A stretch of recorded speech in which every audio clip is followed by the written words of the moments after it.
La Catedral de Sens es una catedral católica situada en la ciudad de Sens, en Borgoña-Franco Condado, en la zona este de Francia. Es uno de los primeros templos góticos de este país. Su construcción se inició en el año 1140, bajo el auspicio del arzobispo Henry Sanglier, quien pensaba que, para acercarse a Dios, la belleza en el arte ayudaba en ello. Las obras continuaron con su sucesor, Hugues de Torcy, y pertenecen principalmente al siglo XII, aunque no fue completado hasta principios del siglo XVI. El edificio sufrió importantes modificaciones a causa del derrumbamiento de la torre occidental sur, producido el día 5 de abril de 1268, que supuso el hundimiento parcial de 3 tramos del lado meridional. El edificio se caracteriza más por su solidez que por la belleza de sus proporciones o la riqueza de su ornamentación. La fachada oeste se encuentra dividida en 3 portales. En la central destacan las esculturas, que representan la parábola de las 10 vírgenes y la historia de San Esteban. ¿Pero quién era San Esteban? ¿Y por qué la advocación de este templo era hacia él? San Esteban fue un diácono de la iglesia primigenia de Jerusalén y protomártir, o sea de los primeros mártires del cristianismo. Se granjeó la enemistad de varias sinagogas por sus enseñanzas. En su juicio, Esteban dio un largo discurso criticando las autoridades judías que le juzgaban. Fue condenado a la lapidación. Su martirio fue contemplado por Saulo de Tarso, un fariseo que, posteriormente, se convirtió en uno de los apóstoles de Jesús. Bueno, volviendo a la catedral, el portal derecho contiene 22 estatuillas que representan a los profetas.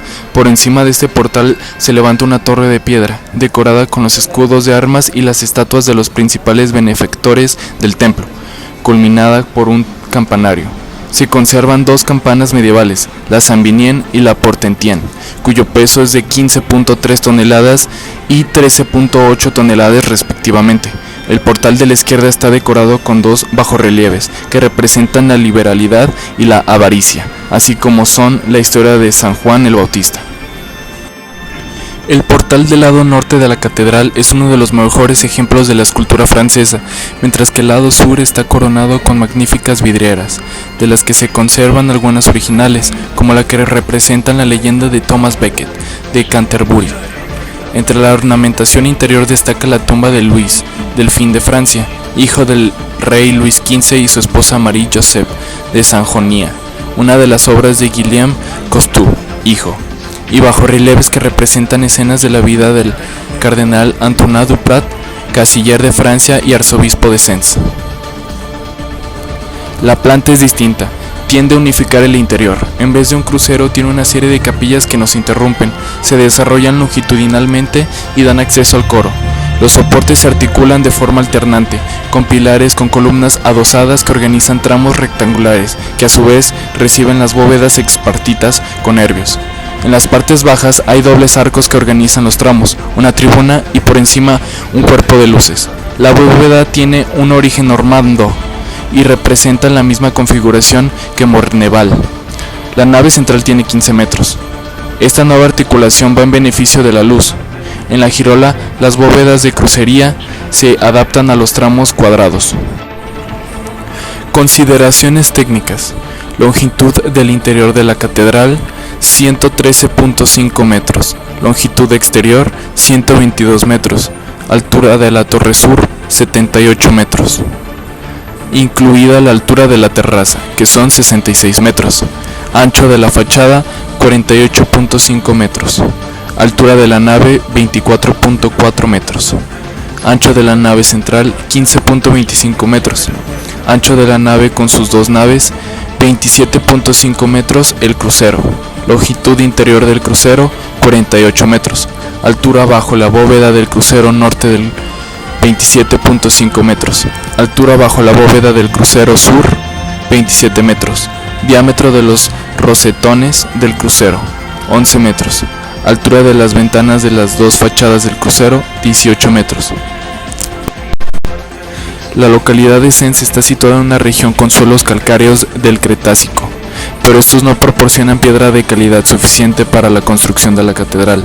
Por eso se recurrió a la importación de piedras de construcción desde lejos, principalmente a través del río Yonne. Se utilizó arenisca local que data de Rupelio, pero sobre todo se importaron grandes cantidades de piedra caliza de Lutecia, de las cercanías de París, que fueron transportadas a lo largo de una distancia de casi 100 kilómetros, lo que es extraordinario para la época. Esta piedra caliza se puede observar por ejemplo en la fachada occidental y sus tres portales. Las hileras de base de estos portales son de calizas terciarias lacustres y duras, procedentes de las proximidades de Nernoms. Otra piedra procedente de canteras situadas al sur de Auxerre fueron utilizadas para la construcción. Una piedra caliza dura del Jurásico, blanca y fina y de muy buena calidad que data del siglo XIX también fue utilizada. Quic-meridiano y con otras piedras jurásicas fueron utilizadas para la reconstrucción. Las fachadas del crucero del estilo gótico flamígero presentan piedras procedentes de un lugar aún más lejano. Para la fachada del norte, la base está hecha de tiza conixiana solidificada, probablemente de Verdón, mientras que el resto de los elementos superiores, muy cincelados, son de piedra caliza luteciana, ditrupa, procedente del valle de Oise, cerca de Saint-Éloi. Por tanto, estas piedras han recorrido cerca de 200 kilómetros, transportadas en barco por el Oise, luego por el Sena y el Yonne contracorriente. La nave. La nave es muy amplia, 15.25 metros, es luminosa y a la vez baja, 24.4 metros. Tiene un alzado de 3 plantas, grandes soportales, triforio ciego y ventanales altos. Nótese la alternancia entre pilares fuertes y pilares débiles, formados estos últimos por simples columnas cilíndricas gemelas. Esta elección se debe a la disposición de la bóveda sexpartita, idéntica a la de la Catedral de Notre Dame de París. El primer vano es rectangular, los 4 siguientes son cuadrados y abovedados. En este tipo de estructuras propias de la primera época gótica, el débil pilar sostiene un arco toral de la nave, más uno de los lados de cada gran arcada de que la bóveda, así como las pequeñas ojivas de las naves laterales, mientras que el fuerte pilar recibe además de 2 ojivas diagonales, lo que permite dividir a la bóveda de un tramo en 6 partes. Las naves laterales o colaterales tienen 7 tramos de la planta cuadrada. Al inicio de la nave de la derecha, el primer pilar débil fue sustituido por un pilar adicional fuerte, consecuencia del derrumbe de la torre derecha, o sea la sur. También notamos aquí que los arcos apuntados de las ojivas son más agudos, lo que muestra la evolución de las técnicas góticas que se produjo entre la construcción y la reparación de la nave. Al norte, sobre el pilar, hay una pequeña cabeza de piedra tallada que representa a Pierre de Cogniers. El crucero, obra del arquitecto Martín Chambigues y del estilo gótico flamígero. El alzado del crucero tiene ahora solo 2 plantas, grandes arcadas y altos ventanales. El triforio fue eliminado siguiendo las normas de la época para aumentar el tamaño de las ventanas altas. Además, el arquitecto levantó la bóveda, que aquí alcanza 27 metros al sur y 27.5 al norte, frente a 24 puntos en otros lugares. Con sus 2 gigantescas y espléndidas ventanas que lo iluminan por ambos extremos, el crucero aparece como un enorme recipiente de luz. La girola y las capillas. El coro está bordeado por una girola que tiene a cada lado 5 tramos rectos con bóvedas sexpartitas, conectados por una rotonda de 5 lados. Alrededor de la girola se disponen varias capillas. La primera capilla lateral norte es un baptisterio dedicado a San Juan Bautista que conserva un coro romántico. La primera capilla del lado sur alberga una estatua de Nuestra Señora del siglo XIV, a cuyo culto está dedicada la luminosa capilla axial del siglo XIII. Evoca a San Sabinian, mártir y primer obispo de Sens. La fachada sur con el magnífico portal de Moisés data de los años 1490 y 1500 y es obra del gran arquitecto Martín Chambigues. La parte inferior de la fachada, sin embargo, data del siglo XIV, cuando se abandonó su construcción por la Guerra de los 100 años. El primer arquitecto de la catedral o maestro de Sens es el primero, al parecer, en utilizar la técnica de los contrafuertes exteriores para sostener la nave alta del edificio. A mediados del siglo XII, esa técnica era todavía imperfecta, pues era enteramente empírica. Impacto social.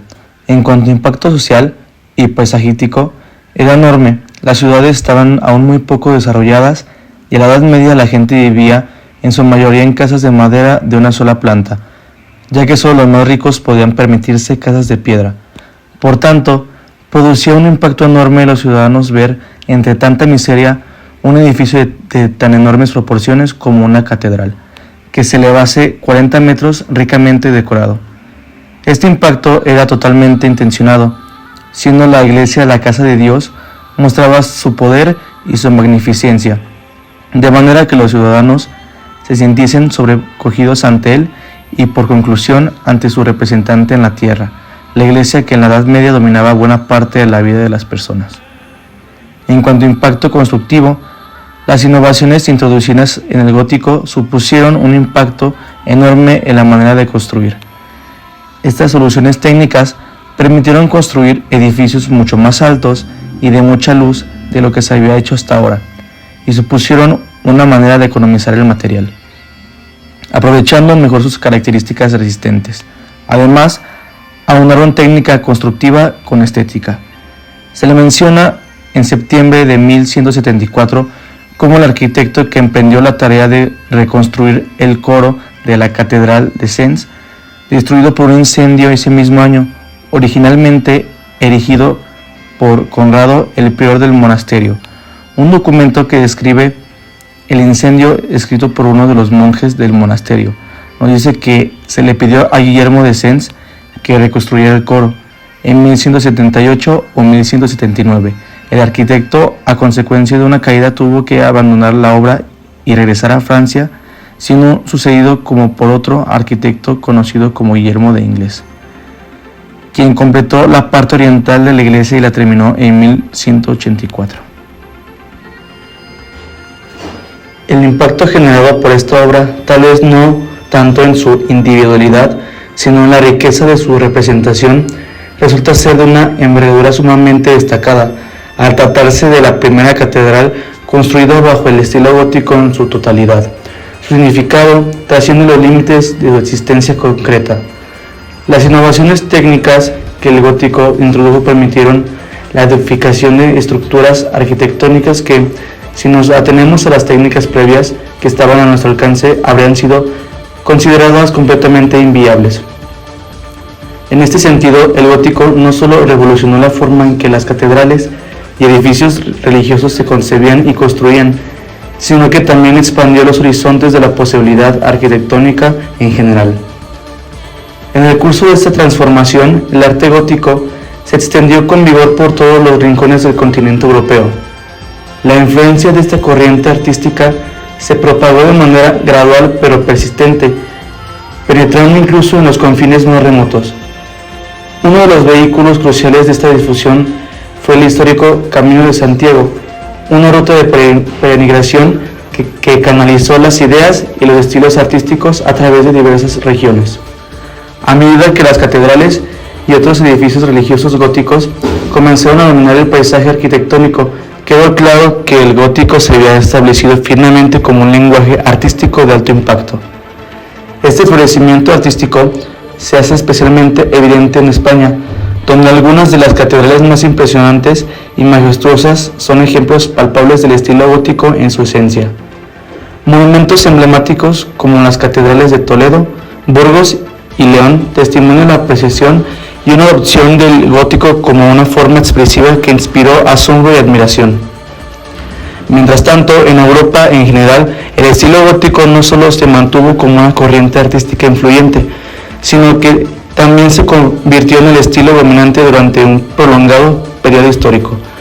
Su legado se enraizó en la cultura, la religión y la arquitectura, dejando una marca duradera en la entidad de la región y en las memorias de las generaciones futuras.